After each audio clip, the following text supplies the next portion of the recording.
Alamogordo, Nuevo México, 16 de julio de 1945. La era atómica acaba de comenzar. Esta es la historia de un proyecto olvidado de los primeros días de aquella era. Antes de iniciar la carrera espacial de los años 60, Estados Unidos y la Unión Soviética gastaron miles de millones de dólares en otra carrera tecnológica: la construcción de un avión gigantesco propulsado por energía nuclear. Un avión tan avanzado que podría permanecer en el aire durante meses. Sin necesidad de repostar, se convertiría en la máquina de destrucción definitiva.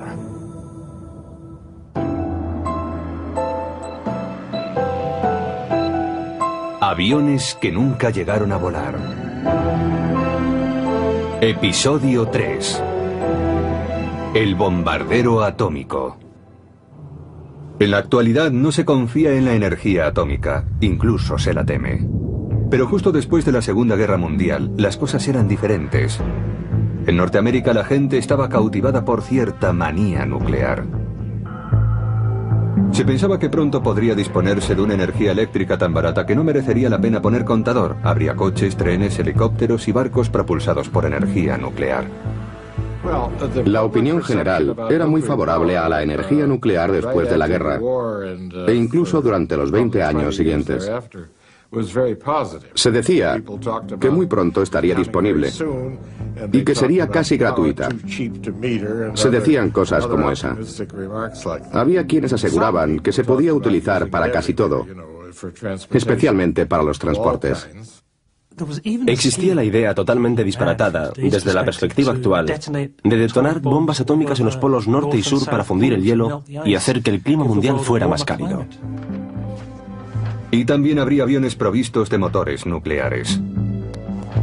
Ya en 1942, Enrico Fermi y sus compañeros del proyecto Manhattan, de donde salió la primera bomba atómica, habían considerado la posibilidad de usar la energía atómica para propulsar un avión.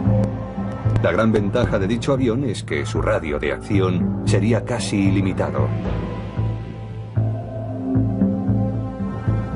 En 1950 el reabastecimiento en vuelo no había sido perfeccionado todavía, aunque los experimentos realizados por los británicos entre las dos guerras mundiales demostraron que la técnica de transferencia de combustible entre dos aviones en vuelo era fácilmente realizable. Pero en la época previa a la era del reactor no resultaría práctico transferir gran cantidad de combustible de un avión a otro en vuelo.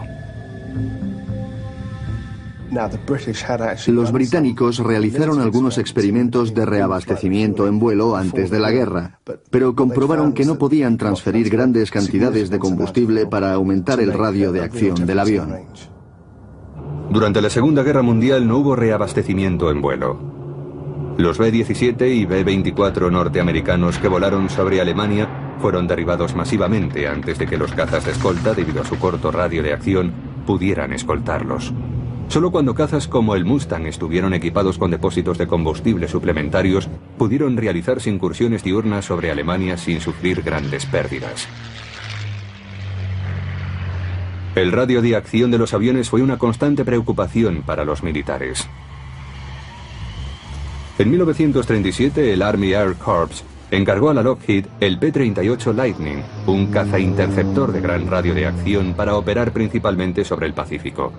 Cuando entró en servicio en 1941, el P-38 tenía un radio de acción de 700 kilómetros. Norteamérica tuvo que combatir en áreas muy amplias y remotas. Tuvo que hacerlo sobre el Pacífico, lo que significaba que necesitaría aviones con gran autonomía. Y además debían ser seguros. Volar en un caza monomotor implicaba mucho riesgo, porque si el motor se paraba, el avión caía al mar. Eran necesarios dos motores. Se requería, por tanto, un avión rápido, seguro y bimotor como el P-38. En 1944 la Fuerza Aérea contó con el B-29 Super Fortress, un bombardero con un radio de acción de 4.500 kilómetros, capaz de llegar a Japón desde bases situadas en las islas del Pacífico. Durante la Segunda Guerra Mundial se resolverían algunos de los problemas de la aviación de la preguerra. Motores y fuselajes más grandes y más eficientes permitieron a los aviones comerciales atravesar por primera vez el océano sin tener que repostar. Esos avances permitieron a la aviación soñar con una nueva época repleta de posibilidades. Sin embargo, todos esos adelantos resultaron insuficientes ante un nuevo tipo de exigencias. Desde sus inicios, la Guerra Fría impondría unas necesidades muy concretas.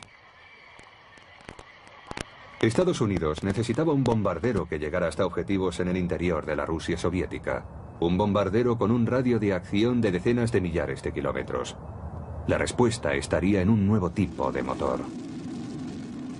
En 1946, bajo el mando del general Curtis E. LeMay, la Fuerza Aérea de los Estados Unidos inició un programa llamado NEPA, cuyas siglas traducidas al castellano significan Propulsión de Aviones por Energía Nuclear. Su objetivo era estudiar la construcción de un bombardero propulsado por energía nuclear. Si el P-38 y el B-29 habían servido para enfrentarse a Japón en el Pacífico, un bombardero propulsado por energía nuclear parecía ser el medio ideal para cualquier posible conflicto con la Unión Soviética. La primera ventaja y las demás ventajas se derivaban de ella. Era que la duración del vuelo podía ser ampliada considerablemente, casi de forma ilimitada. Al cabo de un año comenzó el diseño de una de las más sorprendentes plataformas armamentísticas que jamás haya existido. Un bombardero propulsado por energía atómica. En 1948 el jefe del recientemente creado Mando Estratégico era el general Curtis E. LeMay. Estuvo al frente de la ofensiva de bombarderos B-29 contra Japón en el Pacífico. LeMay tenía fama de polémico, lo que en la aviación militar llaman un halcón. Era un general al que no le importaba demasiado la población civil. Había combatido en la Segunda Guerra Mundial. Había estado al mando de bombardeos tanto en Europa como en Japón. Era un general típico de la Segunda Guerra Mundial, con el comportamiento típico de un general de aquella época. LeMay quería disponer de un bombardero que contrarrestara definitivamente la nueva amenaza soviética. Debía estar provisto de motores nucleares y ser capaz de permanecer en vuelo por tiempo indefinido. Se convertiría en la principal arma norteamericana en cualquier guerra futura. En términos militares, y considerado en el contexto histórico adecuado, fue una gran idea, porque se trataba de un bombardero que no estaría limitado por el combustible. Se dispondría de un bombardero de propulsión nuclear que transportaría bombas nucleares y que estaría siempre en vuelo, observando y esperando al enemigo. Sin embargo, LeMay y la Fuerza Aérea no tenían la confianza de alguien muy poderoso, el presidente Truman. Al presidente Truman le preocupaba mucho dejar el inmenso poder de la energía nuclear únicamente en manos de los militares. Por eso creó una institución civil, la Comisión para la Energía Atómica, que dependería directamente de él y de la oficina presidencial, que controlaría la investigación en todo lo respectivo a energía nuclear. A los generales no les agradó en absoluto que las bombas atómicas estuvieran bajo llave. La Comisión para la Energía Atómica estableció los posibles usos de un avión provisto de propulsión nuclear. En primer lugar, podría ser usado como bombardero de largo alcance. La energía del reactor nuclear le permitiría teóricamente volar durante meses sin repostar, usando solo una pequeña cantidad de uranio.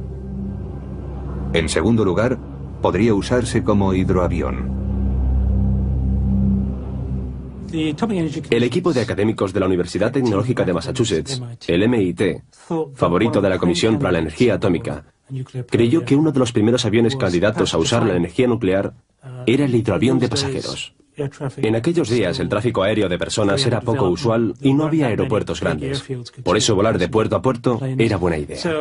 Además, un reactor nuclear en un avión corriente resultaría demasiado pesado. Pero un hidroavión era lo suficientemente grande para llevarlo. Así que parecía la apuesta adecuada. Verdaderamente, antes de la era del reactor, el hidroavión parecía el vehículo más aconsejable para los vuelos a larga distancia de la aviación civil.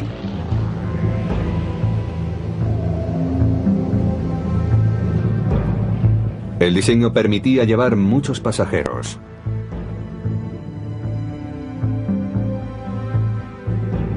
El millonario Howard Hughes patrocinó la construcción del Spruce Goose para cruzar el Atlántico sin paradas intermedias. Y en Gran Bretaña, Saunders Roe fabricó el elegante hidroavión Princess en respuesta al creciente mercado transatlántico de pasajeros. Se desarrolló un sistema de atraque experimentando en Southampton para que ya no fuera necesario montarse en lanchas al subir o bajar del hidroavión. Se subiría a bordo desde un muelle. Luego se atracaba, se amarraba el hidroavión y se iba caminando hasta tierra firme. El Princess fue uno de los mayores aviones que jamás se haya construido. Era un avión con dos puentes, el superior y el inferior. Tenía bar y disponía de camarotes con 2 literas. Definitivamente sería una forma lujosa, asequible para unos pocos, de cruzar el Atlántico en unas 7 horas y media. Un hidroavión propulsado por energía nuclear podía tener otros usos. La energía nuclear iba a ser empleada en la nueva generación de submarinos que permanecerían bajo el agua durante meses. Los nuevos hidroaviones con motores nucleares tendrían capacidad suficiente para darles caza. Septiembre de 1949. Un B-29 de reconocimiento recoge muestras de material radioactivo sobrevolando los cielos de la Unión Soviética. Era la prueba de que la vieja Rusia había entrado en la era nuclear. Al año siguiente, Corea del Norte invade Corea del Sur. La Guerra Fría se calienta. Esos sucesos acelerarían los planes de Norteamérica para construir un bombardero propulsado por energía nuclear. El Comité Conjunto de Energía Atómica del Congreso estaba muy a favor de desarrollar un bombardero propulsado por energía nuclear. La Comisión para la Energía Atómica creó finalmente una subdivisión especial que realizaría ese trabajo dentro del Departamento de Defensa. En la Fuerza Aérea existían grandes esperanzas de que se construyera un avión nuclear. En 1951, la Comisión para la Energía Atómica encargó que se construyera el primer avión experimental propulsado por energía nuclear. El objetivo, tal como se dijo en 1951, era construir 2 aviones experimentales, es decir, 2 aviones propulsados por energía nuclear que pudieran volar en 1957. En principio se hicieron unas pruebas de blindaje para evitar que la tripulación sufriera radiaciones. El mayor problema era proteger al piloto y a la tripulación de los efectos de la radiación. Se propuso que solo volaran tripulantes de cierta edad. La teoría era que, como iban a ser irradiados de todas maneras, si habían pasado ya la edad de tener hijos, no importaría demasiado. Se pensó, por ejemplo, que las bases estuvieran en islas deshabitadas, que los pilotos fueran mayores para que la radiación no afectara a los genes, al esperma, y así no pasara a futuras generaciones. A aquellos tripulantes potenciales se les conocía como hombres NEPA. Para ganar experiencia en la protección contra las radiaciones, se decidió construir un avión provisto con un reactor atómico antes de que los motores nucleares estuvieran disponibles. Se referían a un avión especial, porque nadie sabía cuánto pesaría, y previsiblemente iba a ser mucho. Por eso la Fuerza Aérea recurrió a su avión más grande, el bombardero B-36, que era el mayor construido hasta la fecha en Estados Unidos. Tenía una envergadura de 70 metros y un radio de acción de 13.000 kilómetros.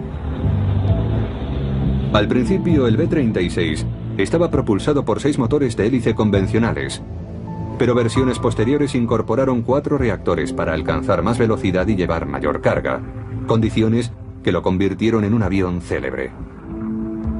Sus tripulantes lo llamaban el abrigo de aluminio. El B-36 confirió por primera vez a la Fuerza Aérea Norteamericana lo que ahora llamamos alcance global o poder global. Eso significa que se puede alcanzar cualquier lugar del mundo con un bombardero y determinar el desarrollo de un conflicto internacional mediante bombardeos. En 1953, un bombardero B-36 de serie fue elegido como avión de pruebas para el programa del bombardero nuclear. Fue modificado para que llevara un pequeño reactor nuclear en la bodega de bombas. El reactor no estaba conectado a los motores. Una nueva sección del morro llevaba una cabina apantallada con 12 toneladas de plomo y caucho para una tripulación de 5 hombres. piloto, copiloto, mecánico de vuelo y 2 ingenieros nucleares. También llevaba bolsas de agua, una en el fuselaje y otra detrás de la cabina de vuelo, para absorber la radiación del reactor. Después de la reconversión, el avión fue denominado NB-36. La N significaba nuclear. Pusieron un reactor nuclear en la bodega de bombas para hacer pruebas en vuelo. Se trataba de comprobar si la tripulación estaba protegida contra la radiación de un reactor en funcionamiento. La auténtica finalidad del experimento era comprobar si se podía volar con un reactor nuclear instalado en un avión sin dañar con sus radiaciones a la tripulación. Si no se podía resolver el problema, no importaría que los motores funcionaran. Nadie volaría en el avión. El primer vuelo del NB-36 con su reactor nuclear se realizó el 17 de septiembre de 1955. Los pilotos llamaron a su avión The Crusader. Las pruebas demostraron que la radiación podía ser contenida siempre que el blindaje para la radiación tuviera mucho grosor. El vuelo propulsado por energía nuclear parecía posible. Pero ahora se presentaba otro problema. Todo iría bien mientras el avión volara, pero ¿qué ocurriría si se estrellaba? Debido al peligro potencial, la Fuerza Aérea tomó precauciones muy especiales. Junto con el NB-36, volaría un avión de la Fuerza Aérea llevando un destacamento de marines. El plan era que si el NB-36 se estrellaba, los marines del avión acompañante saltarían inmediatamente en paracaídas y acordonarían el lugar del accidente para aislarlo de los curiosos. Aquello era muy arriesgado, y los marines no tardaron en apodar a la unidad la brigada que resplandece en la oscuridad. Entre 1955 y 1957, el NB-36 realizó 47 vuelos con éxito. El problema ahora era lograrlo con un avión real. El trabajo se dividió entre la Fuerza Aérea, que proporcionaría el avión, y la Comisión para la Energía Atómica, que proporcionaría el motor nuclear. La planta de potencia que se pretendía construir pesaría 80 toneladas. Toda la unidad nuclear, incluyendo el reactor, debía construirse en un único módulo extraíble para que pudiera ser recargado y reparado. La siguiente cuestión era hacer que el motor nuclear funcionara en vuelo. El motor de reacción corriente funciona aspirando aire a través del difusor. Seguidamente se comprime este aire en el compresor. Se emplea más oxígeno del necesario para que la mezcla arda en la cámara de combustión. Allí se inyecta queroseno, que se quema con el oxígeno, haciendo que el aire se caliente de forma continua. El aire caliente se expande con rapidez, creando un empuje que impulsa el avión hacia adelante. Con los motores de reacción se alcanzan grandes velocidades. Sin embargo, existe un inconveniente. El motor de reacción consume mucho combustible y los aviones solo pueden llevar una cantidad limitada. Por eso los aviones militares modernos tienen tanta necesidad de repostar en vuelo. El motor nuclear podía resolver ese problema. El proceso de combustión combustible-oxígeno es sustituido por el calor proveniente del reactor nuclear, cuyo proceso puede prolongarse durante meses o años. La teoría del motor nuclear es muy sencilla, más sencilla que la del motor de reacción. Sencillamente se aspira aire, se le hace pasar por el reactor y allí se calienta.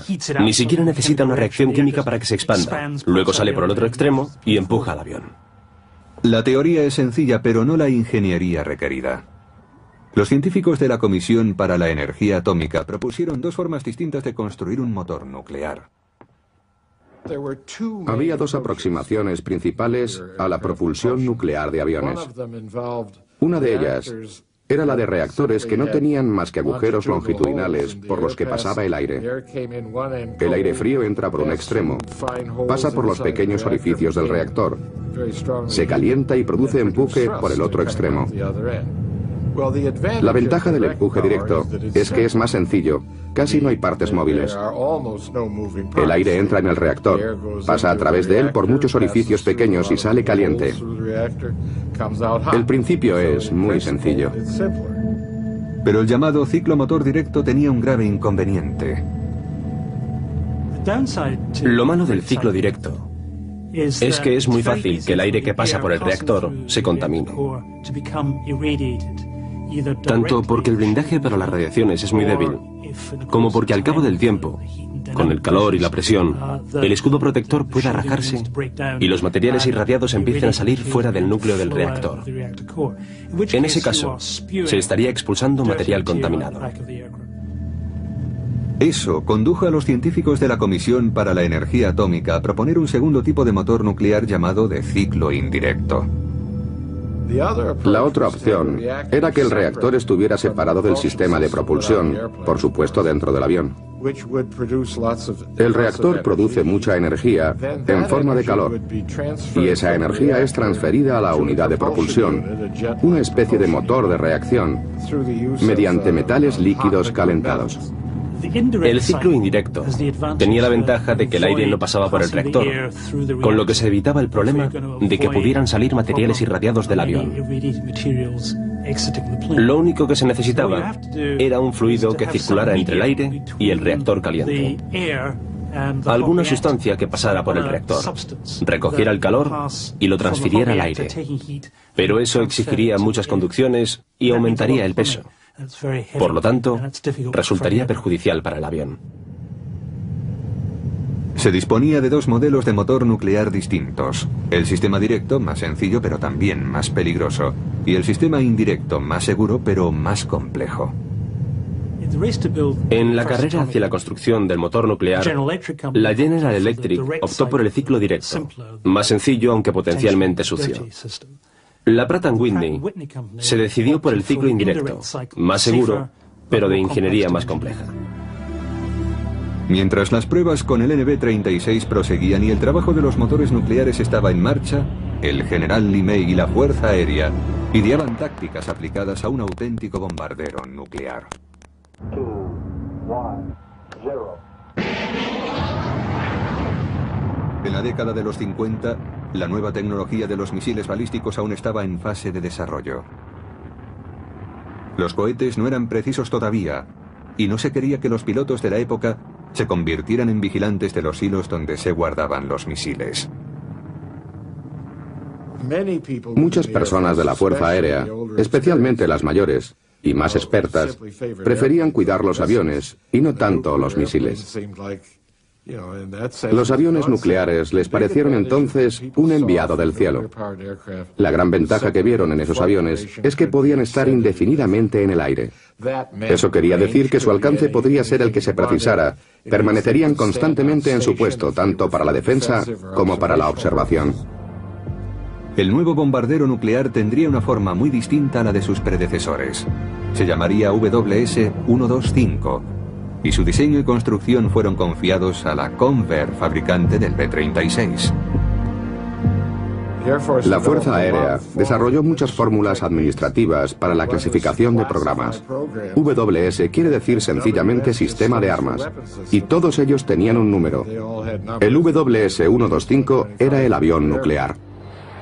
Se preveía que el WS-125 estuviera operativo a principios de los años 60. Nunca obtuvo la B de bombardero, pero si se lo hubiera adjudicado sería el B-72. El WS-125 tendría un reactor situado en el cuerpo principal del avión y alimentaría dos motores de reacción. Llevaría bombas atómicas o misiles de crucero. La tripulación iría en una cabina frontal protegida contra las radiaciones. La misión del WS-125 sería vigilar a la Unión Soviética sobrevolando el Círculo Ártico durante días e incluso semanas. Debía estar preparado para atacar a las ciudades soviéticas. Esta flota de propulsión nuclear estaría limitada únicamente por la resistencia de sus tripulaciones. Mientras se proseguía el trabajo con los motores nucleares, el NB-36 se enfrentaba a dicho problema: la protección de sus tripulantes contra la radiación. El escudo de plomo que se utilizaba habitualmente en las centrales nucleares era demasiado pesado instalarlo en el avión, le haría muy lento y sería vulnerable al ataque de los cazas enemigos. La respuesta fue un blindaje distribuido o blindaje sombra. En lugar de poner el blindaje en un solo lugar, se podía poner parte de él alrededor del reactor y otra parte alrededor de la tripulación. En un reactor terrestre, simplemente se rodea el reactor con plomo, y eso basta para detener las diversas partículas nucleares que salen despedidas. No se puede hacer lo mismo en un avión, porque el blindaje debe tener muy poco peso. Por eso, decidieron clasificar las partículas atómicas que se escapaban del reactor para detenerlas de diferentes maneras. Debían utilizar una protección liviana que las contuviera por medio de diferentes tipos de blindajes repartidos por el avión. Mantener el peso del avión dentro de unos límites de maniobrabilidad se convirtió en el problema principal del proyecto. Los expertos continuaron trabajando en el problema clave, que era limitar el peso, y lo hicieron de dos maneras. Una fue mediante el blindaje compartido contra las radiaciones, para lo que hacían pruebas con materiales diferentes buscando conseguir un mejor rendimiento. Y la segunda fue tratando de reducir el tamaño del reactor. El problema era que para mantener la misma potencia había que aumentar la temperatura y que así el motor más pequeño ofreciera el mismo rendimiento. Pero el progreso en todos los frentes, motor, blindaje para las radiaciones y reactor, era lento. Además, el bombardero nuclear tenía ahora un rival. La Marina norteamericana, siempre celosa de la Fuerza Aérea, había iniciado su propio programa de avión propulsado por energía nuclear. Lo que hizo la Marina fue retomar la idea que proponía el equipo del MIT en los años 40, hidroaviones atómicos, y se decidió por ello, lo que habría sido una buena idea.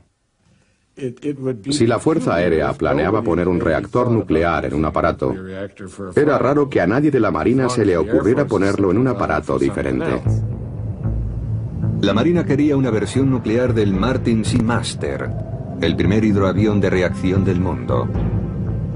Pero para superar a su rival de la Fuerza Aérea, la Marina requirió la ayuda de los británicos. Ellos ya habían construido un hidroavión gigante, capaz de soportar el peso de un reactor nuclear. Se trataba del Saunders Roe Princess. La Marina norteamericana pidió a la Saunders Roe que le facilitara unos planos para incorporar un reactor nuclear al hidroavión Princess. Creo recordar que nos pagaron unos $50.000 para que hiciéramos el trabajo y por supuesto lo hicimos. Entregamos no solo los planos, sino un modelo del propio avión. Dick Stratton se encargó de realizar las pruebas en vuelo del Princess. Lo principal era instalar un reactor nuclear en el puente superior para que alimentara con gases calientes a los motores interiores. El avión despegaría con combustible para turbinas y cuando estuviera en vuelo cambiaríamos de motores. Usaríamos las grandes turbinas nucleares que estaban más cerca del fuselaje. Por supuesto, podría permanecer en vuelo todo el tiempo que se quisiera. Pero la Marina norteamericana abandonó muy pronto los hidroaviones nucleares por otro sistema de armas nuclear, el submarino atómico. La gran ventaja del submarino propulsado por energía nuclear es que podía utilizar un blindaje de plomo contra las radiaciones, pues el peso no suponía un problema. Y por lo tanto podría llevar un reactor mucho mayor y proteger además a la tripulación. Igual que el bombardero atómico podría patrullar indefinidamente. El submarino lo haría sumergido, incluso frente a las costas americanas, dispuesto a disparar sus misiles, o bien podría estar en las costas de Rusia o en cualquier parte del mundo armado con misiles de menor alcance. Sería una forma de disuasión móvil y segura. Los dos proyectos, el avión nuclear de la Fuerza Aérea y el submarino atómico de la Marina, se convirtieron en auténticos rivales. Una de las motivaciones de la Fuerza Aérea para construir un avión nuclear es que la Marina tenía un submarino atómico. Y claro, no se iban a quedar atrás en cuanto a la propulsión atómica. Pero la realidad era que el programa del bombardero nuclear no avanzaba. En 1956 hubo buenas y malas noticias para el proyecto de propulsión nuclear. La General Electric consiguió por fin hacer funcionar un prototipo de motor nuclear de reacción. Pero la mala noticia fue que el empuje que producía ni siquiera podía levantarlo del suelo. La Fuerza Aérea y la General Electric se dispusieron a buscar más dinero para el programa del bombardero atómico, pero toparon con un obstáculo inesperado: el presidente Eisenhower. El presidente Eisenhower, como militar, se mostraba receloso con las industrias militares. Creía que esas empresas presionaban demasiado e iban demasiado lejos para conseguir contratos sustanciosos. Su secretario de Defensa había ordenado detener los programas del X-6 y del WS-125, ya que eran demasiado ambiciosos. Yo creo que fue una decisión realista. Ordenó que se paralizaran esos programas y que la agencia responsable se concentrara en conseguir el motor adecuado. Como resultado, el NB-36 realizó su último vuelo el 28 de marzo de 1957. Se le retiró del servicio en Fort Worth a finales de ese año. Fue desmantelado varios meses más tarde y se enterraron las piezas radiactivas.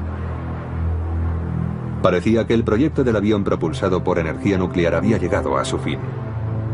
Pero el 1 de diciembre de 1958 la revista Aviation Week, la más influyente en el mundo de la aeronáutica, publicó una sorprendente noticia. La Unión Soviética tenía un bombardero atómico. Tenían una imagen del avión. Era una recreación gráfica de un avión propulsado por energía nuclear. Un cuatrimotor de ala en delta, un bombardero nuclear del que se decía que había sobrevolado Moscú y del que había también otras referencias de diversas fuentes. Lo interesante es que en el artículo se decía que no era un prototipo para un reactor nuclear, sino que era un bombardero nuclear auténtico, lo que hizo temblar a los americanos. Norteamérica ya estaba sobresaltada por la noticia de que los soviéticos habían puesto su primer satélite en órbita, el Sputnik. Parecía que llevaban la delantera en cuestión tecnológica. La noticia del Sputnik cayó como una bomba en Estados Unidos.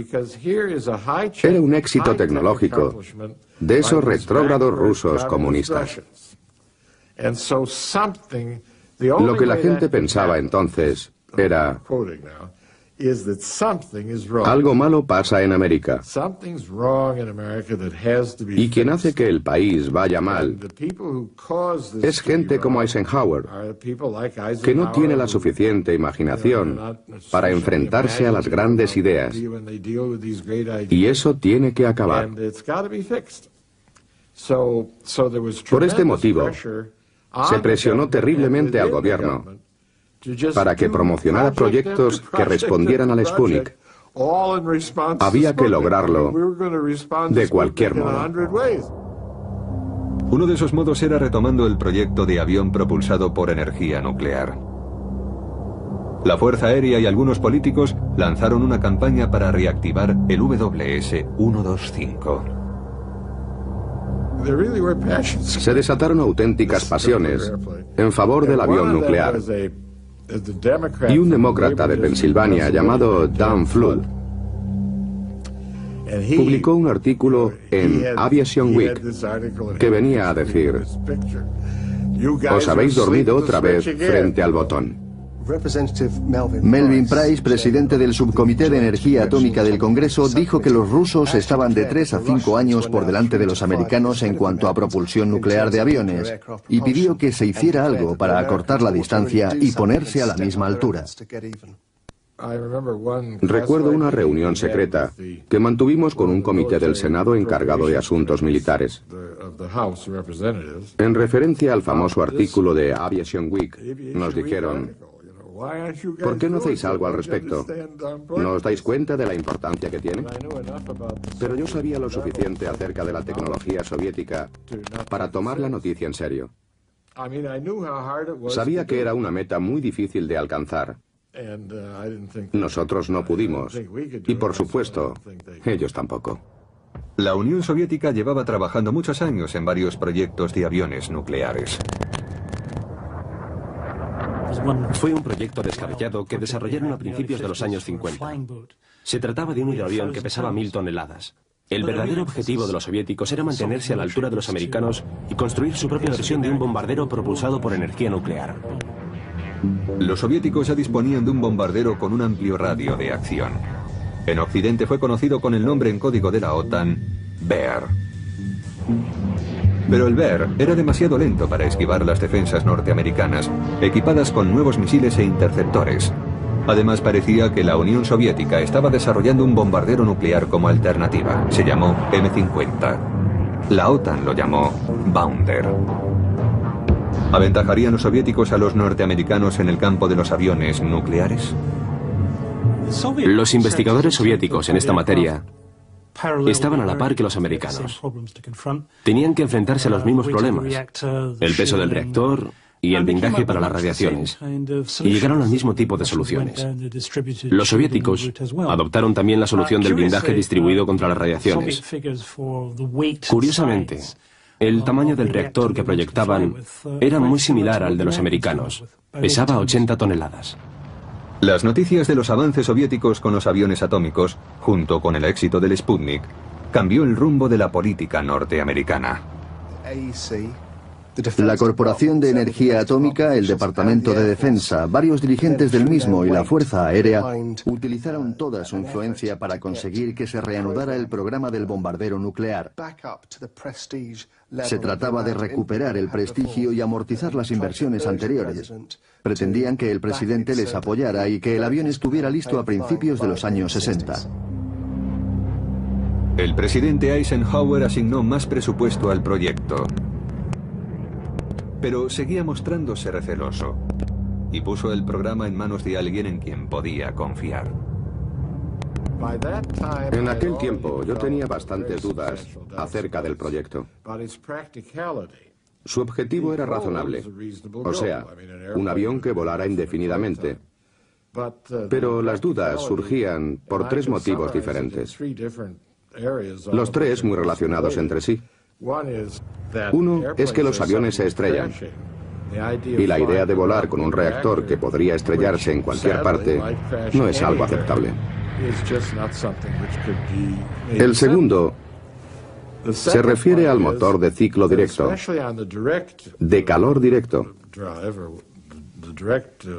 Era inevitable que expulsara elementos radioactivos por la cola. Y el tercero eran los pilotos. La cuestión del blindaje para las radiaciones era muy seria. Herb York era un gran científico y sabía que no se habían resuelto los cuatro grandes problemas.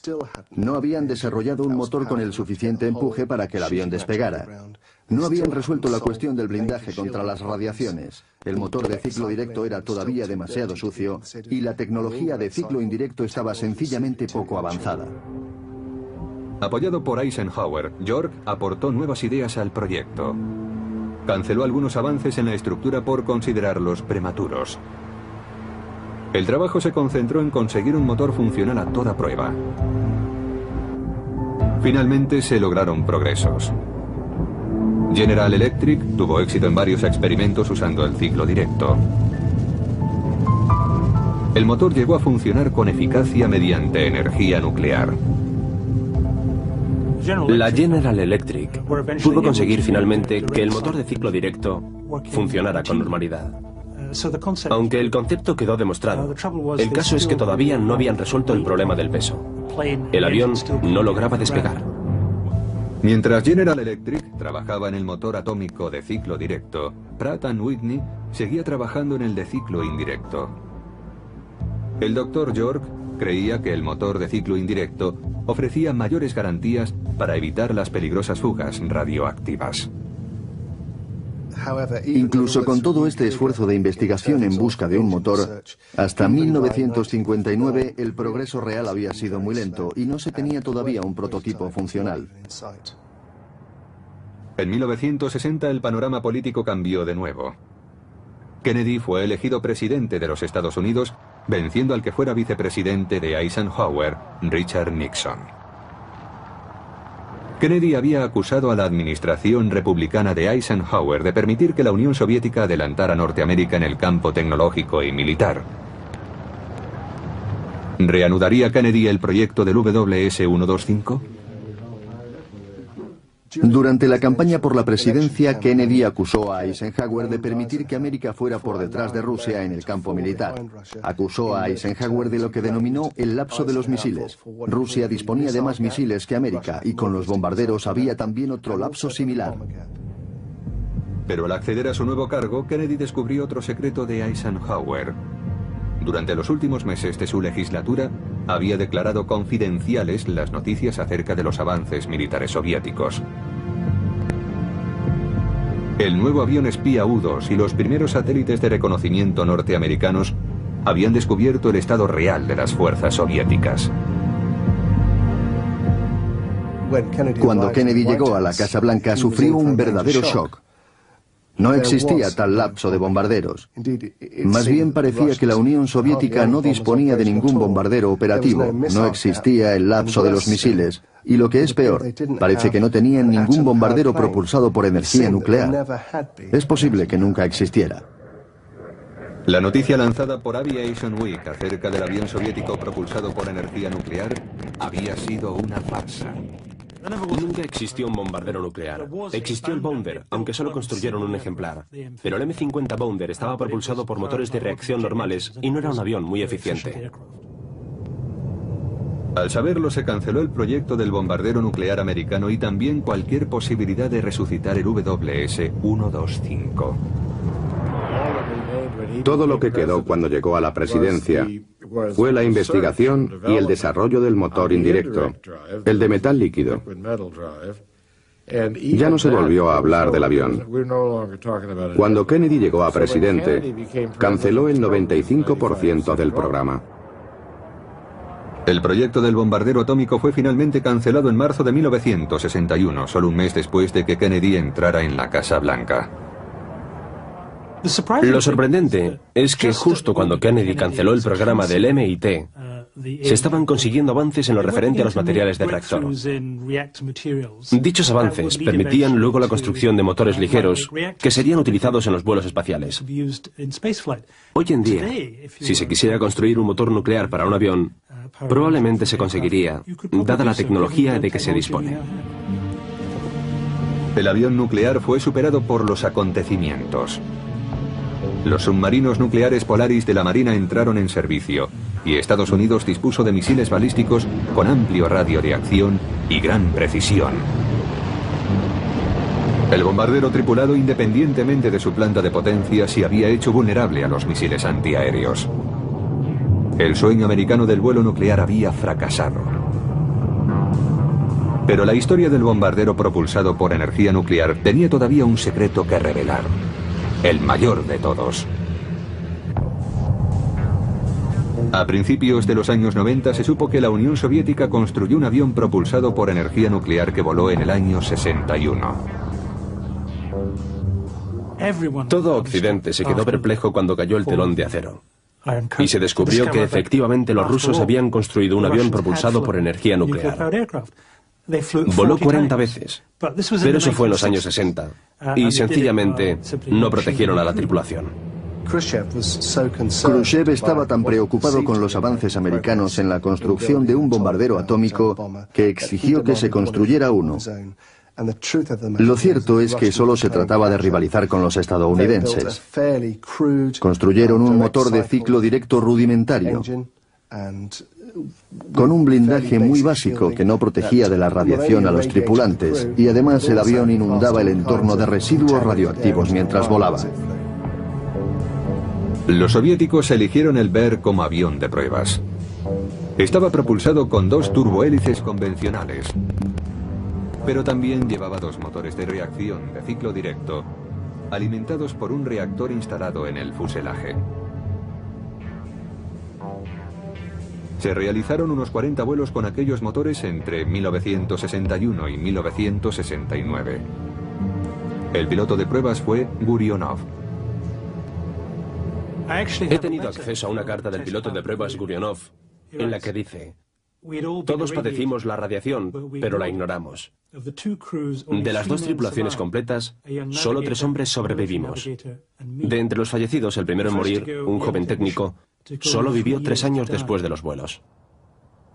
El problema de proteger a la tripulación de la radiación nunca ha sido resuelto, pero las ideas en que se basó el proyecto del NB-36 siguen influyendo en la investigación militar norteamericana. Siempre que se invierte dinero en alta tecnología, existe la posibilidad, casi siempre la certeza, de conseguir avances útiles. En abril de 1961, un mes después de que Kennedy cancelara el programa del bombardero nuclear, se adjudicó un encargo a la Chance Vought para que construyera un misil de crucero con motor nuclear. Sin tripulación no requeriría un fuerte blindaje contra las radiaciones. La nueva arma dispondría de un reactor nuclear de ciclo directo. Justo cuando dejé de ser el director de Livermore, nos hicieron responsables del diseño del reactor de un misil nuclear de crucero. El misil no era más que un avión no tripulado con un motor de ciclo directo. Tenía muchos puntos en común con el avión nuclear, pero como no llevaba piloto, los problemas del blindaje contra las radiaciones no eran comparables. El nuevo misil fue llamado SLAM. Chance Vought llegó a construir un tercio del prototipo del SLAM. El diseño final tendría una longitud de 20 metros. Sería lanzado a gran altura para que alcanzara objetivos muy distantes. Realmente sería un misil con un radio de acción infinito al estar provisto de motor nuclear. Luego descendería hasta los 30 metros y volaría a Mach 3. Habría sido totalmente imposible de detener. Además de lanzar bombas nucleares, los científicos de Livermore consideraban que el motor por sí solo sería un dispositivo nuclear letal, pues contaminaría el territorio enemigo. Sería el arma más mortífera jamás conocida. Volando a ras de suelo arrasaría todo lo que se encontrara a su paso. La radiación sería una ventaja en lugar de un inconveniente. En 1964 el SLAM estaba listo para realizar las pruebas. Pero la política intervino de nuevo. Kennedy y Khrushchev se habían enfrentado en Cuba. El mundo estuvo muy cerca del holocausto nuclear. Después del enfrentamiento, los dos dirigentes firmaron un tratado de no proliferación de armas nucleares. Las sentencias de muerte del avión y del misil propulsados por energía nuclear las firmó Kennedy en su acuerdo con los soviéticos. Si se hubiera desarrollado una tecnología nuclear de esa clase, el hecho habría sido considerado una provocación. Además, después de la crisis de los misiles de 1962, todo el mundo supo lo cerca que se había estado de una guerra atómica. El programa SLAM finalizó en 1964, pero el sistema de navegación de a bordo desarrollado para el misil fue utilizado posteriormente en los misiles de crucero convencionales, que forman parte hoy en día del arsenal norteamericano. Al final, el avión nuclear fue desbancado por una tecnología sencillamente más económica.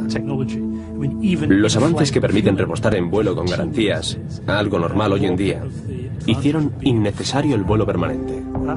Y el misil balístico, que puede alcanzar un objetivo muy concreto, así como el misil de crucero, acabaron con la necesidad de un gran bombardero. Pero puede que no haya terminado el sueño del vuelo nuclear. En 2003, se supo que el Laboratorio de Investigación de la Fuerza Aérea de los Estados Unidos había proporcionado fondos para estudiar la propulsión con energía nuclear del Global Hawk, de la Northrop Grumman. El Global Hawk es un vehículo aéreo no tripulado, o UAV. Su principal misión es la de reconocimiento a gran altura y a gran distancia. Está diseñado para volar desde los Estados Unidos hasta cualquier lugar conflictivo del planeta, sobrevolándolo durante varios días para obtener y enviar datos al respecto. Actualmente se pretende que el Global Hawk pueda volar durante varios meses seguidos. ¿Ha madurado por fin la tecnología que inspiró el NB-36? ¿Podrán los vehículos no tripulados permanecer durante meses o años en el cielo?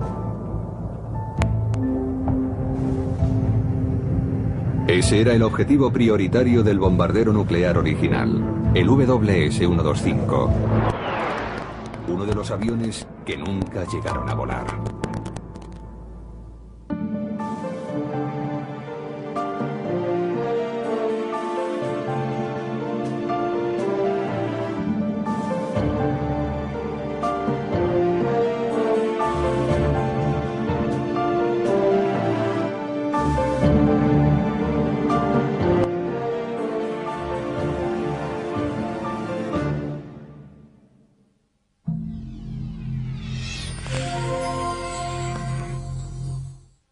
LeMay tenía fama de polémico, lo que en la aviación militar llaman un halcón. Era un general al que no le importaba demasiado la población civil. Había combatido en la Segunda Guerra Mundial. Había estado al mando de bombardeos tanto en Europa como en Japón. Era un general típico de la Segunda Guerra Mundial, con el comportamiento típico de un general de aquella época. LeMay quería disponer de un bombardero que contrarrestara definitivamente la nueva amenaza soviética. Debía estar provisto de motores nucleares y ser capaz de permanecer en vuelo por tiempo indefinido. Se convertiría en la principal arma norteamericana en cualquier guerra futura. En términos militares, y considerado en el contexto histórico adecuado, fue una gran idea, porque se trataba de un bombardero que no estaría limitado por el combustible.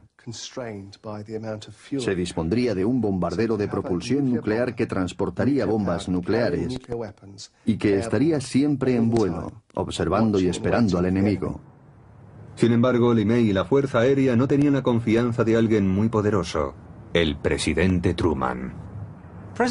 Al presidente Truman le preocupaba mucho dejar el inmenso poder de la energía nuclear únicamente en manos de los militares. Por eso creó una institución civil, la Comisión para la Energía Atómica, que dependería directamente de él y de la Oficina Presidencial, que controlaría la investigación en todo lo respectivo a energía nuclear. A los generales no les agradó en absoluto que las bombas atómicas estuvieran bajo llave. Como esa. Había quienes aseguraban que se podía utilizar para casi todo, especialmente para los transportes. Existía la idea totalmente disparatada, desde la perspectiva actual, de detonar bombas atómicas en los polos norte y sur para fundir el hielo y hacer que el clima mundial fuera más cálido. Y también habría aviones provistos de motores nucleares.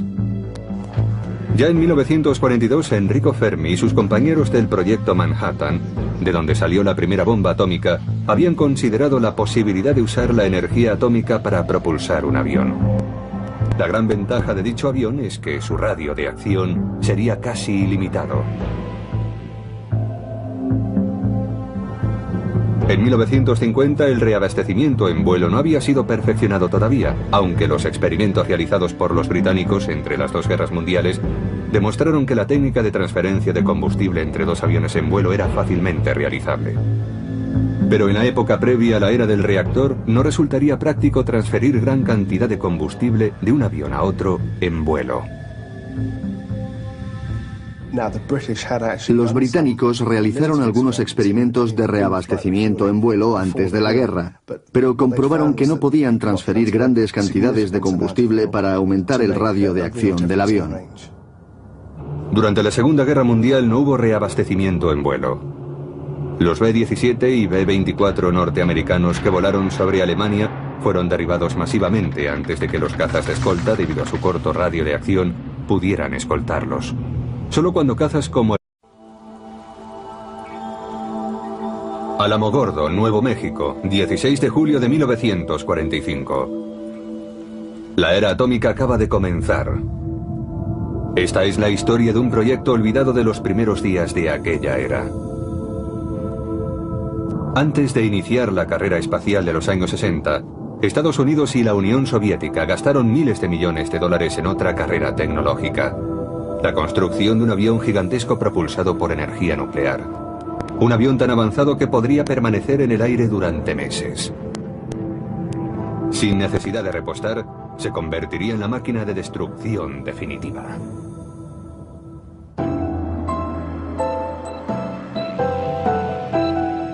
Aviones que nunca llegaron a volar. Episodio 3. El bombardero atómico. En la actualidad no se confía en la energía atómica, incluso se la teme. Pero justo después de la Segunda Guerra Mundial, las cosas eran diferentes. En Norteamérica la gente estaba cautivada por cierta manía nuclear. Se pensaba que pronto podría disponerse de una energía eléctrica tan barata que no merecería la pena poner contador. Habría coches, trenes, helicópteros y barcos propulsados por energía nuclear. La opinión general era muy favorable a la energía nuclear después de la guerra, e incluso durante los 20 años siguientes. Se decía que muy pronto estaría disponible y que sería casi gratuita. Se decían cosas. Sin embargo, todos esos adelantos resultaron insuficientes ante un nuevo tipo de exigencias. Desde sus inicios, la Guerra Fría impondría unas necesidades muy concretas. Estados Unidos necesitaba un bombardero que llegara hasta objetivos en el interior de la Rusia soviética. Un bombardero con un radio de acción de decenas de millares de kilómetros. La respuesta estaría en un nuevo tipo de motor. En 1946, bajo el mando del general Curtis E. LeMay, la Fuerza Aérea de los Estados Unidos inició un programa llamado NEPA, cuyas siglas traducidas al castellano significan Propulsión de Aviones por Energía Nuclear. Su objetivo era estudiar la construcción de un bombardero propulsado por energía nuclear. Si el P-38 y el B-29 habían servido para enfrentarse a Japón en el Pacífico, un bombardero propulsado por energía nuclear parecía ser el medio ideal para cualquier posible conflicto con la Unión Soviética. La primera ventaja y las demás ventajas se derivaban de ella. Era que la duración del vuelo podía ser ampliada considerablemente, casi de forma ilimitada. Al cabo de un año comenzó el diseño de una de las más sorprendentes plataformas armamentísticas que jamás haya existido. Un bombardero propulsado por energía atómica. En 1948 el jefe del recientemente creado Mando Estratégico era el general Curtis E. LeMay. Estuvo al frente de la ofensiva de bombarderos B-29 contra Japón en el Pacífico. El Mustang estuvieron equipados con depósitos de combustible suplementarios, pudieron realizarse incursiones diurnas sobre Alemania sin sufrir grandes pérdidas. El radio de acción de los aviones fue una constante preocupación para los militares. En 1937 el Army Air Corps encargó a la Lockheed el P-38 Lightning, un caza-interceptor de gran radio de acción para operar principalmente sobre el Pacífico. Cuando entró en servicio en 1941, el P-38 tenía un radio de acción de 700 kilómetros. Norteamérica tuvo que combatir en áreas muy amplias y remotas. Tuvo que hacerlo sobre el Pacífico, lo que significaba que necesitaría aviones con gran autonomía. Y además debían ser seguros. Volar en un caza monomotor implicaba mucho riesgo, porque si el motor se paraba, el avión caía al mar. Eran necesarios dos motores. Se requería por tanto un avión rápido, seguro y bimotor como el P-38. En 1944 la Fuerza Aérea contó con el B-29 Super Fortress, un bombardero con un radio de acción de 4.500 kilómetros, capaz de llegar a Japón desde bases situadas en las islas del Pacífico. Durante la Segunda Guerra Mundial se resolverían algunos de los problemas de la aviación de la preguerra. Motores y fuselajes más grandes y más eficientes permitieron a los aviones comerciales atravesar por primera vez el océano sin tener que repostar. Esos avances permitieron a la aviación soñar con una nueva época repleta de posibilidades norteamericana en cualquier guerra futura. En términos militares, y considerado en el contexto histórico adecuado, fue una gran idea, porque se trataba de un bombardero que no estaría limitado por el combustible. Se dispondría de un bombardero de propulsión nuclear que transportaría bombas nucleares y que estaría siempre en vuelo, observando y esperando al enemigo. Sin embargo, LeMay y la Fuerza Aérea no tenían la confianza de alguien muy poderoso: el presidente Truman. Al presidente Truman le preocupaba mucho dejar el inmenso poder de la energía nuclear únicamente en manos de los militares. Por eso creó una institución civil, la Comisión para la Energía Atómica, que dependería directamente de él y de la Oficina Presidencial, que controlaría la investigación en todo lo respectivo a energía nuclear. A los generales no les agradó en absoluto que las bombas atómicas estuvieran bajo llave. La Comisión para la Energía Atómica estableció los posibles usos de un avión provisto de propulsión nuclear. En primer lugar, podría ser usado como bombardero de largo alcance. La energía del reactor nuclear le permitiría teóricamente volar durante meses sin repostar, usando solo una pequeña cantidad de uranio. En segundo lugar, podría usarse como hidroavión. El equipo de académicos de la Universidad Tecnológica de Massachusetts, el MIT, favorito de la Comisión para la Energía Atómica, creyó que uno de los primeros aviones candidatos a usar la energía nuclear era el hidroavión de pasajeros. En aquellos días el tráfico aéreo de personas era poco usual y no había aeropuertos grandes. Por eso volar de puerto a puerto era buena idea. Además, un reactor nuclear en un avión corriente resultaría demasiado pesado. Pero Alamogordo, Nuevo México, 16 de julio de 1945. La era atómica acaba de comenzar. Esta es la historia de un proyecto olvidado de los primeros días de aquella era. Antes de iniciar la carrera espacial de los años 60, Estados Unidos y la Unión Soviética gastaron miles de millones de dólares en otra carrera tecnológica: la construcción de un avión gigantesco propulsado por energía nuclear. Un avión tan avanzado que podría permanecer en el aire durante meses. Sin necesidad de repostar, se convertiría en la máquina de destrucción definitiva.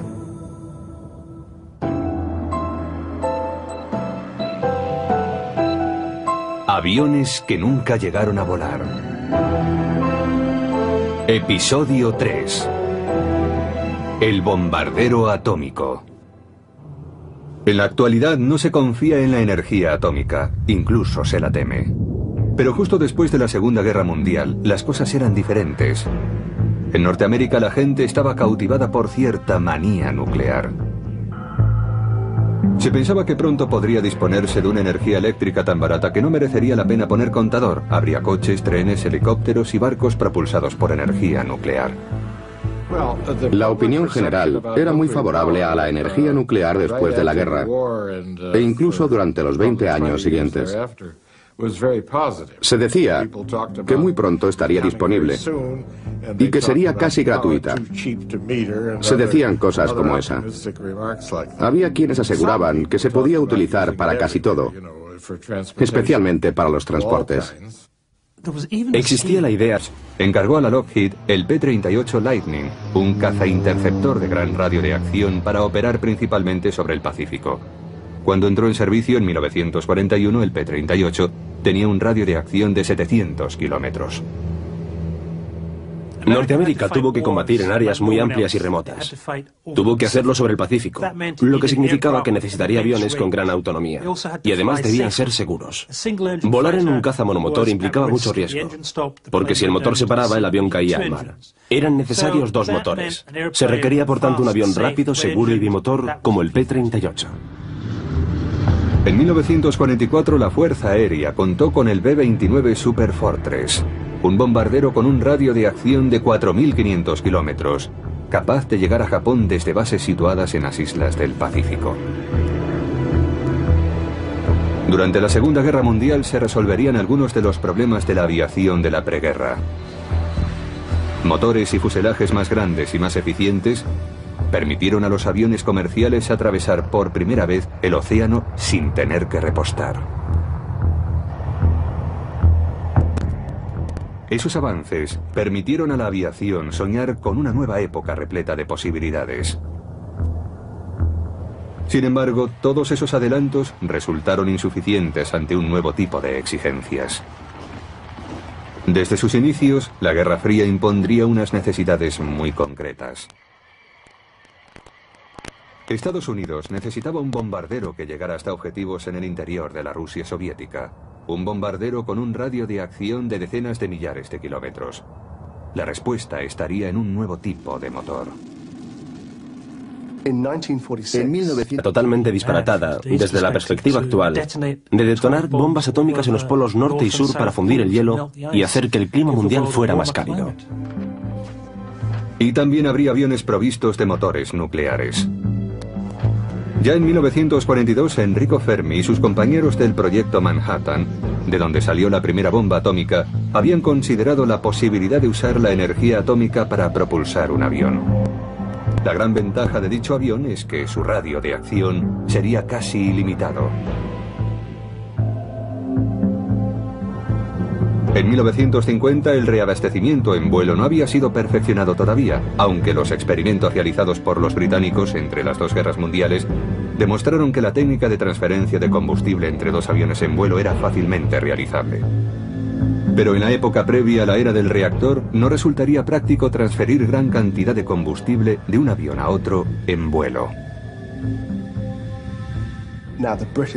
Los británicos realizaron algunos experimentos de reabastecimiento en vuelo antes de la guerra, pero comprobaron que no podían transferir grandes cantidades de combustible para aumentar el radio de acción del avión. Durante la Segunda Guerra Mundial no hubo reabastecimiento en vuelo. Los B-17 y B-24 norteamericanos que volaron sobre Alemania fueron derribados masivamente antes de que los cazas de escolta, debido a su corto radio de acción, pudieran escoltarlos. Solo cuando cazas como el Mustang estuvieron equipados con depósitos de combustible suplementarios, pudieron realizarse incursiones diurnas sobre Alemania sin sufrir grandes pérdidas. El radio de acción de los aviones fue una constante preocupación para los militares. En 1937, el Army Air Corps, 1946, bajo el mando del general Curtis E. LeMay, la Fuerza Aérea de los Estados Unidos inició un programa llamado NEPA, cuyas siglas traducidas al castellano significan Propulsión de Aviones por Energía Nuclear. Su objetivo era estudiar la construcción de un bombardero propulsado por energía nuclear. Si el P-38 y el B-29 habían servido para enfrentarse a Japón en el Pacífico, un bombardero propulsado por energía nuclear parecía ser el medio ideal para cualquier posible conflicto con la Unión Soviética. La primera ventaja y las demás ventajas se derivaban de ella. Era que la duración del vuelo podía ser ampliada considerablemente, casi de forma ilimitada. Al cabo de un año comenzó el diseño de una de las más sorprendentes plataformas armamentísticas que jamás haya existido. Un bombardero propulsado por energía atómica. En 1948 el jefe del recientemente creado Mando Estratégico era el general Curtis E. LeMay. Estuvo al frente de la ofensiva de bombarderos B-29 contra Japón en el Pacífico. LeMay tenía fama de polémico, lo que en la aviación militar llaman un halcón. Era un general al que no le importaba demasiado la población civil. Había combatido en la Segunda Guerra Mundial. Había estado al mando de bombardeos tanto en Europa como en Japón. Era un general típico de la Segunda Guerra Mundial, con el comportamiento típico de un general de aquella época. LeMay quería disponer de un bombardero que contrarrestara definitivamente la nueva amenaza soviética. Debía estar provisto de motores nucleares y ser capaz de permanecer en vuelo por tiempo indefinido. Se convertiría en la principal arma